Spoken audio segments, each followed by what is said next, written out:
North Texas has the Cowboys, the Mavs, the Wings, the Stars, and now the Dallas Pulse. This Women's History Month, we are shining a spotlight on DFW's newest professional sports franchise and the women building it from the ground up. Today, we're sitting down with head coach Shannon Winzer and players Kelsie Payne and Natalia Valentín Anderson, three women who have competed on the world's biggest stages and chose Dallas to write their next chapter. This is their story, their city, and their moment. Hey, Coach, thank you so much for joining me today. As we were talking earlier about you building programs in 3 different continents, to me that resonates as a huge sacrifice that a lot of people, fans, don't see. What's the hardest thing you ever had to give up in your career? And was there ever a moment where you asked yourself, was it worth it? Oh gosh. I don't really see it as giving up. I have a very different lifestyle to other people. My family life is very different than a normal family life, and my coaching role is very different to other people's coaching role. I have a family. I've coached the whole time that I've had 3 young kids, and now they're a little bit more grown, but I don't see it as a sacrifice. I see it as my life looks different. I think early on in coaching, I compared myself to the regular 9 to 5 worker who is able to be there for different things with their kids, and that beat me up. But now I see it as like, I have so many positives that my life just looks a little bit different. I have this time where it's super insane. I have to miss out on a lot with my kids and my family. But then I have this time where I can be there at schools and pickups and drop-offs, and I can be there for concerts and all their sporting events, and I can coach them in their lacrosse. And so I think it's kind of like a bit of a trade-off. I don't see it as a sacrifice. I also think if you talk to my kids, my sons and my daughter, they would talk to you about mom's a coach, and mom's in sport. It's not dad's in sport. It's not dad's coaching. It's mom's coaching. And they want to talk about their sports. They come to mom. They don't come to dad. So our dynamic's different, and I think that's cool too. They're seeing women, work in sport. They're seeing women chase their dreams. We were chasing Olympics with Canada. They knew that was the big goal. They knew that was the big dream, and we talked about it often, and they got to see me really chase something, and that's cool. That's really awesome. If we could just talk and elaborate a little bit more about family. Like you said, they're able to see mom do it and not going to dad when it comes to sports and everything like that. Just kind of talk about, or elaborate, I should say, more of the dynamics of, especially during the season right now. We were talking before this interview, you have one of your kids is here and then the others are still in Australia, I believe, or Canada, sorry. Yeah, we're there now. Just kind of talk about that. As a woman, we wear so many hats. We're a mom, we're a sister, we're a head coach, we're this, that, and a third. How do you juggle all of that, and then just elaborate on the dynamics of that? Yeah, I mean, my husband's incredible. There's not a world in which we could do this without him being supportive. He's at home with 2 of our kids, and one's with me now, but for a lot of the season, he's at home in Canada alone with all of them and juggling their schedule and the demands of being, a full-time, have his own full-time career as well as the 3 kids at home. I guess the dynamic has always evolved. When they were younger, it looked different. There was one Mother's Day where I had to go to competition. So one of my players who wasn't traveling went to the Mother's Day kind of festivities at the daycare for my son. And so we look back and we have this photo of him doing the nails of one of my players on the Mother's Day poster. And I don't know, that's just our dynamic. I think for us, our approach has always been that there's always a way. You just have to figure out how to make it work. And my husband's been incredible at kind of this crazy life that is our life. But the dynamic is different. When I'm not there, I'm not there. He has to pick up the slack for the both of us, and he has to be many things to the kids. And then when I'm home, I'm right back into it, doing what I would normally do when I'm home. We've moved across continents, and when I say, hey, this is where I want to this is the opportunity we have next for our career, he'll always want to weigh up what's the weather like in the place we're going. But other than that, he's been super supportive, and the kids have had these incredible experiences because of it. But yeah, it's not just mom at home doing the everything, it's dad doing the everything. They're pretty hard on him, the kids though. They're pretty hard on him. They like to remind him how mom wouldn't cook that or mom wouldn't do this, but he's incredible. I love that, because I feel like as women, especially women who are career driven, whether any industry or athlete, sometimes we feel like we have to choose. Is it the career or is it the love life? Is it the wedding or is it the job, you know? So what advice would you give to a woman who's at that crossroad of, I feel like I can only choose my career or a husband? Yeah, I don't like to be told what to do. I think we've talked about this before, but I just think women are really put in a box, and we're told that this is what it means to be a woman. And you know, you've got to stay at home and you've got to look after the kids, and if you work, you still have to be the one who has to come home and cook and look after the kids, and you're the primary caregiver and you're the homemaker, and this is what being a woman is. And I think that I think that early on, like, I tried to live up to that, and it was hard because that wasn't my life. That wasn't what my life was going to be if I wanted to pursue this career. So I think one of my coaching mentors talked about changing the coaching paradigm. Let's change what coaching looks like. And then I thought to myself, well, let's change what being a woman looks like. Let's change like what it means to be a mom. Like, it doesn't have to be all me. We have partners. These children, I'm not with them alone. I think we can both be partners, and my husband's always been on board. Like, but I just think there's this. We still do it. We still think women should act in a certain way and they should act a certain way, and I hate that. I really hate that. So if I ever get the opportunity to talk about, you know, being different and just being different to what's expected of me, I think that's really important. That's amazing. You're definitely blazing a trail, so thank you. Alrighty.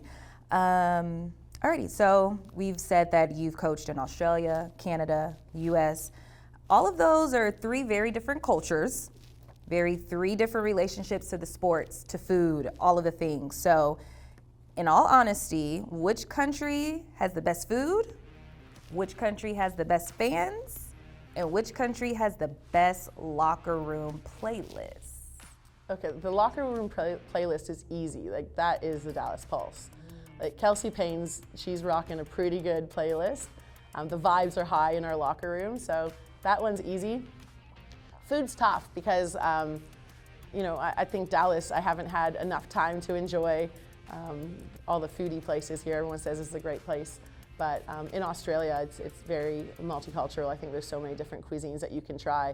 There's a huge Asian influence there, so I really like the food in Australia. I love a good barbecue too. Big meat eaters. I think Australians and Texans would have a lot in common. In Canada, I mean, that's where I grew up, so that's what I've always known. So I would say definitely the food would be, yeah, I'd go Australia. What was the third one? Was there a third one? Which country has the best fans? Oh, best fans. I mean, that's tough. I think we have some amazing fans here at the Dallas Pulse, and I think when people show up, they're so loud and they're so involved. But I am a little bit biased. When you coach Canada and you play at home in Canada in front of Canadians, there's no greater honor. Let's talk about chasing that championship. So the MLV championship is going to be here at your home arena in Frisco. So how do you use that as fuel for the team and yourself without letting it become a distraction? Because that is $1 million prize at the end of the day. Yeah, I mean, we talked about championship on day one, and I think that it's really important to make that part of your language. And I always say, like, chasing a championship is what will get you out of bed on those mornings when you don't want to get out of bed, when training feels like, oh, I have another training to get to. I think that that's really important, that you have this big dream. But it's not what we focus on in the daily.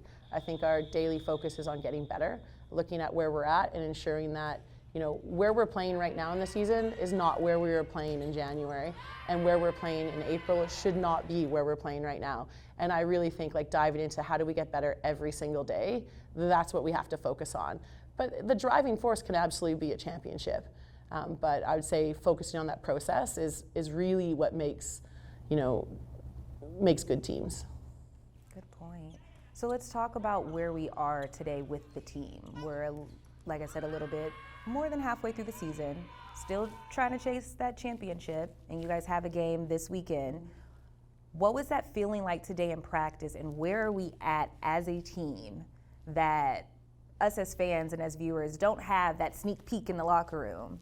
Take us into where Dallas Pulse is right now in the present. I would say right now we're in the trenches. Like, it's a good place to be. We've always said throughout the whole season we do not want to sit too long in the highs. You know, when you're getting these big wins, being Orlando in 5 with reverse sweep, or, some of these games have been big wins for us. We can celebrate them for a little bit. We don't want to sit too long in the highs, and we also don't want to sit too long in the lows. I think we're in the trenches right now. We're trying to evolve our game. I think we've been playing some really good volleyball. I think we're in a really good spot compared to where we started, but we're looking for more growth. We want to keep evolving our offense, keep evolving our defense. So we're in the trenches. We're literally looking at every phase of our game and how can we get better, which requires people to show up and be challenged. I think today was a challenging practice, just mentally, like talking about different phases of the game and how we'd react in different situations and what we need to be aware of, and just trying to build that volleyball IQ as a team. So it's exhausting, but we're in the trenches, I'd say, right now.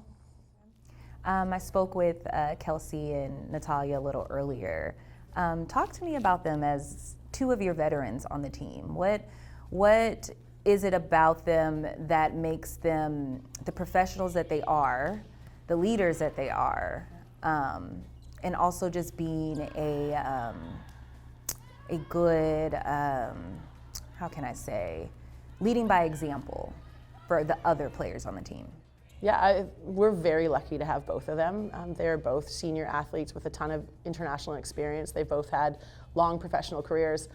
They lead very differently. Kelsie is very lighthearted. She loves to have a joke. She's quite a character. So I think the way she connects with her athletes is just that kind of, or her teammates, is just fun-loving, not taking herself too seriously.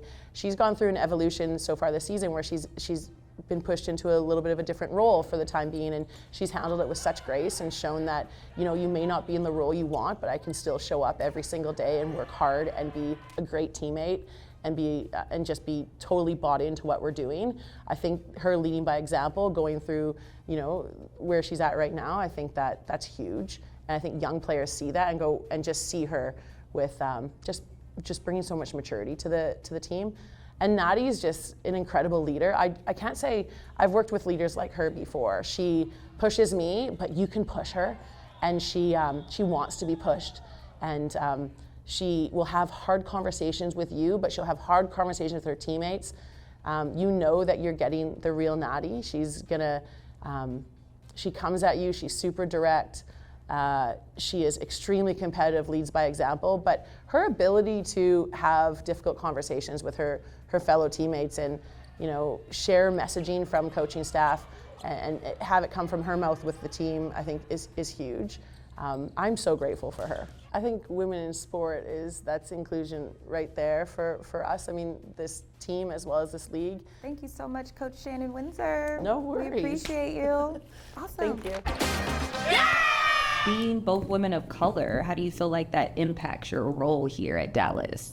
I think it's really important. I mean, growing up, like watching volleyball from a young age, like there weren't many girls or women that looked like us, especially like being in Austin, like it just wasn't a thing. And so it's amazing how much the sport has grown, like demographically. I feel like people of all races, colors, creeds, whatever, are able to play now. And I think it's super important that we, A, have the opportunity to play, and B, are able to show young girls that look like us, like, I can do it, you can do it, here's how to do it, here's what I did. So that's awesome. Yeah, same. I think being a Latina too, it's obviously it's who I am, and I just love stepping on that court and being who I am, unapologetically, okay, why did I choose that word? Why? Why did I choose that word? Can you say it for me? Unapologetically. Thank you, myself. Just edit that Yes. And also for me, it's also my height. Like, I was always judged by my height. She's too short, she's never gonna make it. She would never play overseas and stuff like that. And I think my mother, and I tell her this every day, I'm so grateful because she never let me think or even for 1 second that I was too short. So that's important too. So for parents, and I have a nephew that's 15 years old and he's small.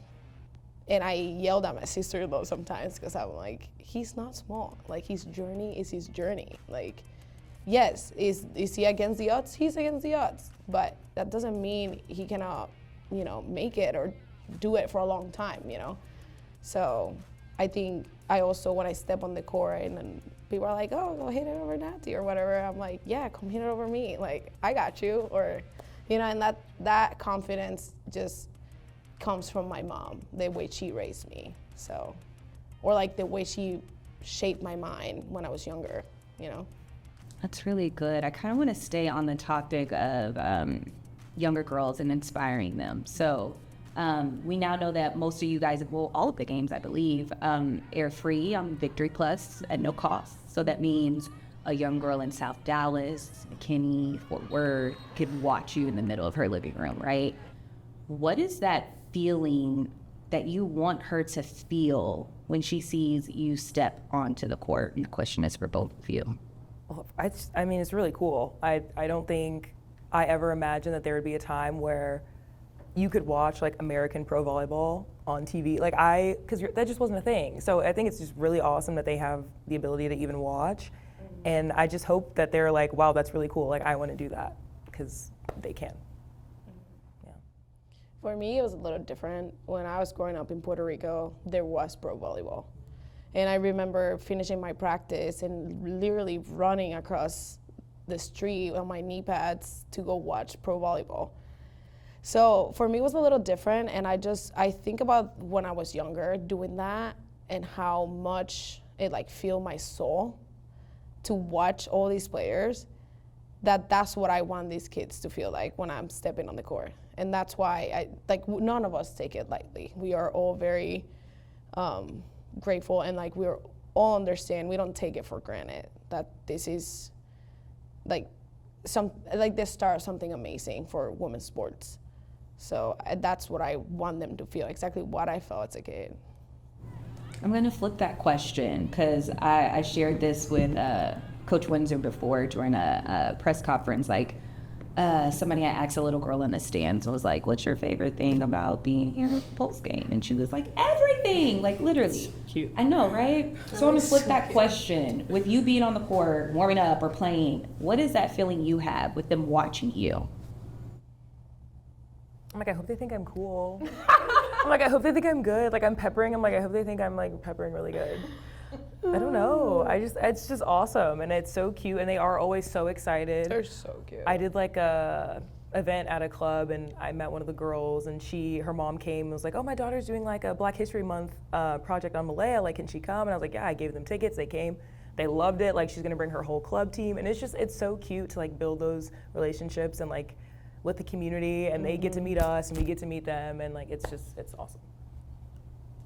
I mean, same. Yeah. It's pretty cool to just see kids just ask you for pictures, and it's like, for me? Like, you want to take a picture with me? Like, why? Even after we lose, I'm like, are you sure? Yes. You want to take a picture with me? I think you want to take a picture. Yeah. I'm like, I don't. But yeah, it's pretty cool. I feel like, kind of what you're saying, the thing that I always take away from every season is like the relationships I've built. So it's like, that's like the impressions I leave on people, maybe the knowledge I was able to share, or like the experiences that we had together. I feel like that is always like the most important thing, win or lose. Like, we've had great seasons, we've had horrible seasons in the past, but regardless, there's always something you can take away from someone that you met. So I feel like that is like number one. And then number two, I think as long as we're showing up every day, like we talk about, and just trying to get a little bit better at something, getting outside of our comfort zone in some way, I feel like it's never like a failure. Like, the season is always a success if you are learning and growing and making new experiences with people. I mean, the same. I think it's hard to be an athlete because everything's based in win and losses, you know? So if you don't win, which is a very small amount, people think it's a failure. But for us, it's way more than that. It's the effort that, you know, you put in, the hours that people didn't see what you were doing when you decided not to go to dinner because you have to go to bed, you know, like all those things, I don't know. But I think the most important thing for me, it's truly the connections, and if I can help someone become a better human, for me to win. If I get closer to God because of it, for me to win, so. All right, last question. We're a little bit more than halfway through the season, and your home arena has the MLB championship, which is so exciting. Yeah. For your fans, for our viewers, take us into how we're feeling right now in the present, where we are with our record, with practice, with the synergy with the team, and looking ahead to hopefully making that championship $1 million game. Just kind of share with us things that we don't know about where you guys are as a team right now.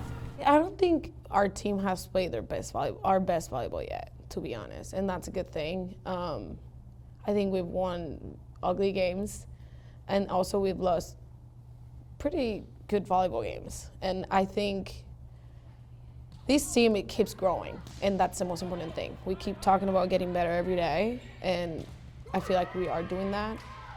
We did talk about just being in the half of the season. It's really easy to just lay back and, or say, oh, poor me, or oh, I'm doing great, but that's not our game, our end game. That is not our end game, so we are pretty good at holding each other accountable. Just saying, hey, it's been 2 days of you complaining, that's enough. Or what's wrong with you today? You don't look so happy, did something happen? We're pretty good at checking with each other, and I think that has helped the energy in practice and also in games, and just to keep getting better every day. Yeah, I agree. We definitely have not played our best volleyball yet, and our team is still so new, and I think we still forget that sometimes because we are doing well. But at times when we're not doing well, it's okay to be like, hey guys, we're still figuring it out. And so just knowing that we have so much left to play, literally games to play, but also mentally and physically we have so much more to give. I think it's exciting, and I think that's something that we can look forward to and the fans can look forward to. So come May, was it 10th? 9th. 9th? Is it? No, 7th. 7th? 9th. Anybody else have it? 7th and the 9th, come the 9th. I mean, hopefully we'll be at our peak, and I think that's going to be the most exciting part. Yeah, definitely. All right, to wrap this up, it is Women's National History Month. Is there anything you would like to say to the cameras that I haven't asked you about today, or any message you just want to get out there? Go woman. Yeah, love being a woman in sport. It's a huge honor, it's a privilege. We don't ever take it for granted, and I think it's the most special thing that there's now platforms that young girls can watch us and support us, and we support them, and it's this beautiful community of women supporting women, and it's awesome. What she said. My eggs. Big T.